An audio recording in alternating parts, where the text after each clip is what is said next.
Jadi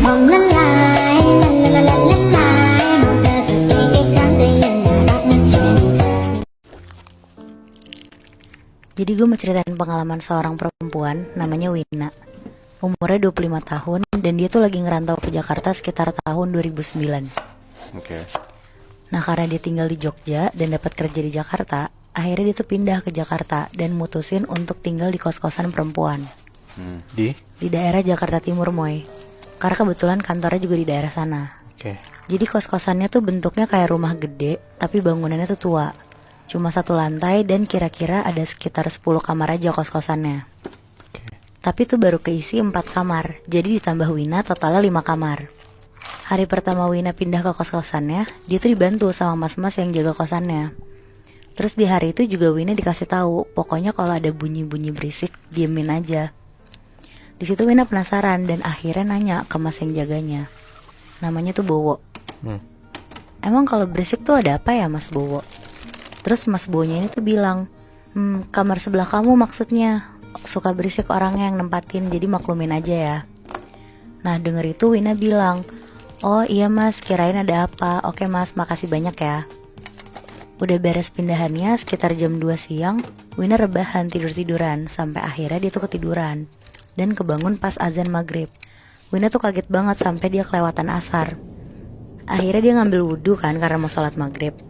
Dia nyiapin tuh mau kena sama sejadahnya di lantai kamarnya.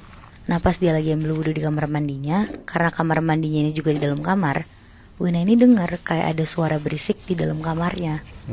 Tapi tuh dia mikir kayaknya mah dari kamar sebelah deh. Akhirnya dia lanjut ambil wudhu. Nah pas udah selesai, dia tuh keluar kan dari kamar mandinya. Dia ngelangkah satu kaki masuk kamarnya. Pas dia nengok kiri, Wina ngeliat mukenanya dia tuh kayak dipakai sama orang. Oh. Kayak berdiri gitu loh posisi mukenanya. Tapi karena kiblatnya tuh ngadep ke jendela dan posisi kamar mandinya itu tuh di dekat pintu, jadi si orang yang pakai mukena itu nggak kelihatan kan siapa. Jadi dia tuh berdiri di belakang orang itu. Iya betul Moy. Oh, dipunggungin gitu. Benar Oke, dipunggungin. Akhirnya kaget banget Wina sampai teriak, astagfirullah. Pas dengar kalimat itu, tiba-tiba mukenanya Wina tuh jatuh langsung ke bawah. Dan orang yang pakai itu tuh jadi bener-bener nggak ada. Di situ Wina lemes banget ngeliatnya dan langsung duduk di lantai sambil istighfar. Oh, gue juga lemas dengernya nih. Akhirnya Wina langsung telepon temennya yang di Jakarta, namanya Aya, dan minta Aya untuk ke kosannya buat nemenin Wina. Karena kebetulan kantornya Aya juga di daerah Jaktim, jadi Aya mau ke kosan Wina tuh buat nemenin Wina sekalian juga nginep gitu loh Moy. Untung ya. Iya dan udah lama gak ketemu juga kan. Oke, terus. Selama nunggu Aya tuh Wina gelisah banget, kayak nelfon-nelfonin mulu. Terus gak bisa diem di kamarnya. Sampai akhirnya sekitar jam 9 malam, Aya datang ke kosannya. Di situ Wina seneng banget karena lega kan udah ada yang nemenin. Terus Wina nyeritain lah ke Aya apa yang dia lihat tadi. Si Aya ini malah ketawa-tawa terus bilang, Win lo capek banget ya, udah istirahat Gi. Akhirnya mereka berdua ngobrol-ngobrol sampai jam 1 pagi. Nah posisi ngobrolnya tuh Wina tiduran di kasur. Terus di kakinya Wina tuh ada Aya lagi duduk sambil buka laptop. Terus mereka ngobrol-ngobrol, tiba-tiba Wina ini ketiduran dengan posisi yang sama. Terus Wina tuh denger Aya manggil-manggil, Win bangun Win, jam 2an aja lah tidurnya. Di situ Wina denger jelas dan bisa ngeliat Aya. Tapi pas Wina mau gerakin badannya, Wina gak bisa gerak sama sekali Moibi. Dia mau teriak juga gak bisa. Kayak ketindihan gitu. Akhirnya Wina maksain untuk berdiri dari kasur. Pas dipaksain juga tetap aja gak bisa. Pas dia ngeliat Aya tuh lagi buka laptop sambil ngetik. Tapi tiba-tiba selimut di sebelah Aya tuh kayak keangkat, nyerupain siluet orang. Pas selimutnya berdiri sendiri, Wina maksain buat merem dan gak ngeliat ke arah Aya. Tapi pas Wina buka matanya, selimut yang berdiri tadi tuh berubah jadi perempuan. Mukanya bolong-bolong, hitam, dan lagi ngeliatin Wina sambil senyum lebar banget. Shit. Di situ karena Wina nggak bisa apa-apa, dia cuma bisa istighfar dalam hati. Dan sosok perempuan itu pelan-pelan ngerangkak dan pindah ke sebelah Wina. Posisinya tuh kayak tiduran miring gitu loh di sebelahnya Wina. Terus sambil senyum ngeliatin si Wina.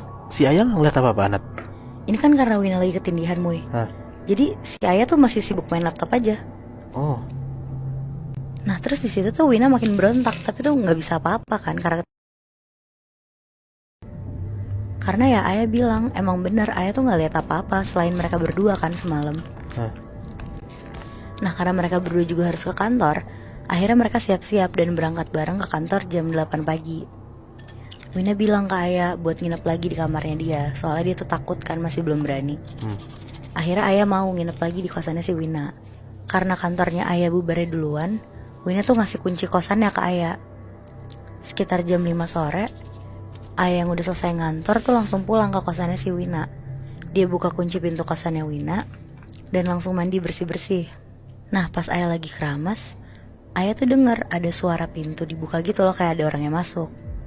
Terus ayah teriak kan, "Win bentar ya, gue lagi mandi." Tapi gak ada yang nyaut sama sekali. Terus pas ayah lanjut mandi, ayah tuh denger kayak ada suara perempuan nangis di dalam kamar. Terus ayah tuh teriak, "Win lo kenapa? Sabar bentar ya, gue dikit lagi selesai."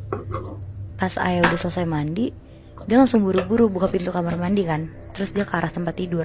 Tapi pas dia lihat kamar kosannya Wina, gak ada orang sama sekali. Bahkan kamarnya aja tuh sunyi banget. Di situ ayah mulai percaya sama apa yang dibilang Wina kemarin. Terus dia langsung nelfonin Wina buat buru-buru pulang ke kosannya.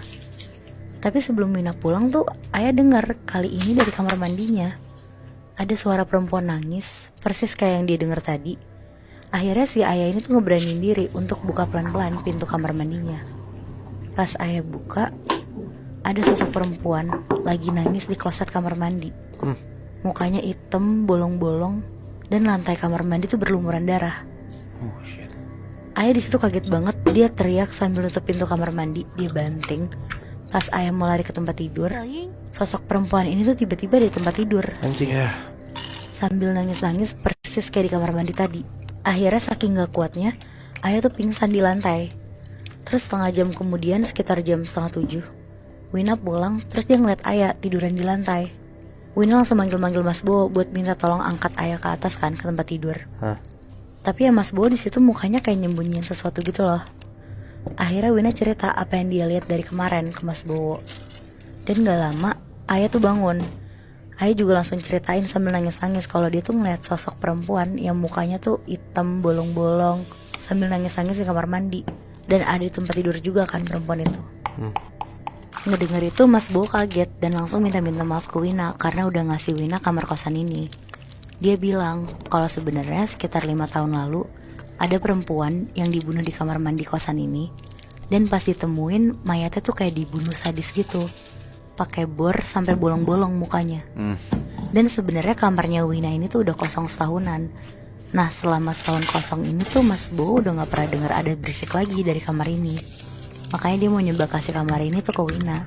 Tapi apesnya malah si Wina ketemu sama penunggu kamar ini ya? Iya bener. Yang dibunuh itu kan? Iya bener. Kalau kan mukanya bolong-bolong. Anjing. Berarti pas di awal Mas Bowo itu ngasih tahu kalau ada suara di sebelah diemin aja, dia bohong dong. Iya, awalnya dia Karena bohong. sebenarnya suaranya biasanya ada di dalam kamar itu. Iya. Kurang ajar.